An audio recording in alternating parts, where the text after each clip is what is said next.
How would you feel yourself if you went to a butcher shop to buy some meat and then you bought a meat that tastes really amazing, that it makes you skeptical it is actually a meat of an animal, or something else?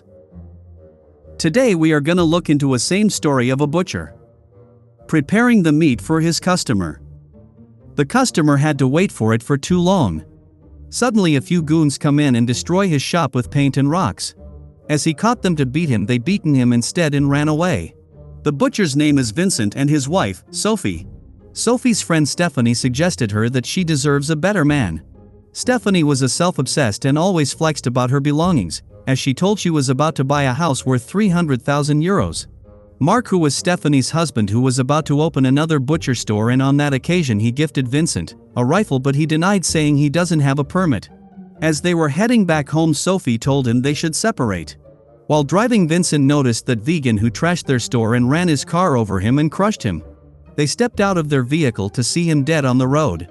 Sophie suggested them to copy Michel Francois, who dissected his victims and left them in garbage bag all over the city. Vincent started chopping off his body parts one by one, throwing them in the container.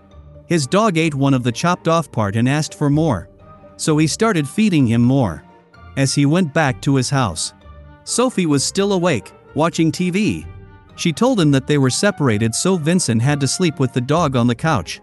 Next day a customer came to the store to asking for the ham again. So he chopped of that man's leg and gave it his wife to taste. He told it's Iranian pork and gave justifications around it. Finally she sold that man's flesh to her. Sophie further inquired about the flesh. She then realized that she just ate and sold human flesh too. But as Vincent was about to get it away, she stopped him and asked for more. Soon after, another man visited the store asking for the Iranian pork. More people visited the store asking for the Iranian pork. After some time a policeman entered the store asking for the Iranian pork. They denied it first, but then sold him the rest of it. As the night fell, Vincent indulged in the forbidden taste of human flesh, finding it disturbingly delicious. Sophie, his partner in this dark secret, casually suggested they continue their grisly work, killing more people to sell their meat. Despite the shocking nature of her suggestion, there was an unsettling seriousness in her tone. The next day, they were visited by a few guests. Among them was Lucas, a devout vegan, who took the opportunity to criticize Vincent's butcher shop. When Vincent offered his wife some meat, she politely declined out of respect for Lucas. Instead, she repeatedly suggested alternatives like wine and mushrooms, but Lucas remained steadfast in his refusals. As the evening wore on, Lucas launched into a passionate lecture about global health and the virtues of veganism. His words were more than enough to fuel Vincent and Sophie's growing resentment. Once their guests left, the couple decided they needed new victims, vegans who would serve as their twisted prey. They headed to a local vegan restaurant, where they noticed the owner, a rather portly man, as he closed up for the night. Vincent, emboldened by their earlier conversation, decided it was time to act. But as he attempted to strike, the owner caught him in the act, forcing Vincent to flee in panic. On the drive back, Sophie scolded him, pointing out that his lack of a solid plan was the reason for his failure. Later, as they watched crime stories on TV, inspiration struck Sophie. She proposed a new strategy, luring their prey into the woods where they could carry out their deadly deeds undisturbed. The following day, they began a twisted campaign, pretending to be advocates for veganism, drawing more unsuspecting victims towards them. Tragically, one of their targets fell into the carefully laid trap, sealing their fate. But 3 people turned up with him who lead them to raid a meat processing plant. They prepared themselves and arrived at the location, but Sophie chose to stay behind as a lookout, while the rest of the group went on ahead. As they began their rampage, tearing apart the butcher shop of their friend Mark, their anger boiled over into something more primal. They even desecrated his cardboard cutout in a fit of contempt. It became painfully clear that their plan had failed, and they would need to devise a new strategy to draw in more unsuspecting victims.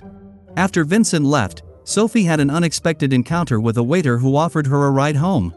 As they talked, she discovered he was vegan, a detail that sent a wicked smile curling at the corners of her lips.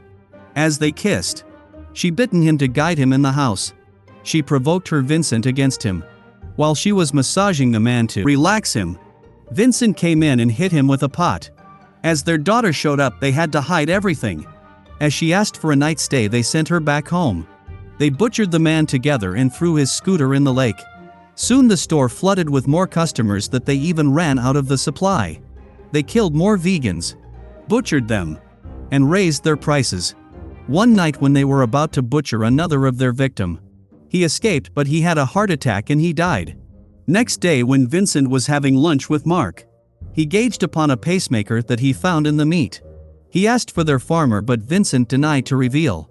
While Mark was talking about the quality, Vincent started dissing him and called him an asshole. As he started leaving, Mark lunged at him, taking him on the ground and beating him up, but Vincent bit in his ear, causing him to bleed. They left. They kept hunting more and more people, cooked, and ate them and had a lot of fun together. While they were on a picnic in a forest, a man approached them, as they were in his picnic spot. Of course, what else were you even expecting them to do anyways? As Vincent was about to leave, he was spotted by his son-in-law Lucas. He told them that there's no place for them butchers in a vegan fair and told them to leave. While leaving, Noah, that same old man whom they found in the van, spotted them. While their way back, they hunted a black chubby woman. While he was butchering her, he heard a knock on window only to find the policeman. He charged right in to see inside, but his dog. He almost got him caught by this policeman. The policeman eventually leaving Vincent scared about the entire situation. Vincent finally confessed to his wife that he should stop killing people before he turned into a psychopath. He talks about that 9-year-old chubby boy whom he was considering as a perfect meat, which made him realize what he has turned into. Suddenly they heard the bell, so they went to check, and it turned out to be Lucas. He came to apologize for his rude behavior that afternoon. Sophie gestured Vincent to butcher Lucas, but Vincent sent him away. Vincent scolded Sophie for her evil intentions against her own son-in-law, but she said she was not the one to kill anyone but him.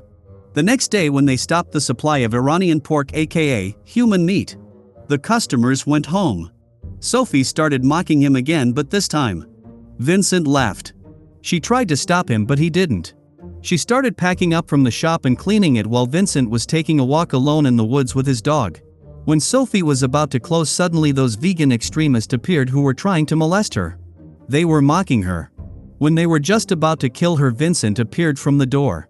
While their dog bitten the man with the knife, Vincent threw the knife towards the lady, chopping her head. The punk still fought, with Vincent stabbing him on his chest. But as he turned around, Sophie shot a meat hanger at him. She finally removed the meat pen from his body, taking him into her embrace. Later it turns out that Sophie and Vincent were informed of their deed by their own friend Mark. He tells that how he got into suspicion when he stumbled upon the pacemaker from the meat, which led to the couple's arrest. The judge gave them life sentence. And here ends our tragic tale of the two couples, Sophie and Vincent.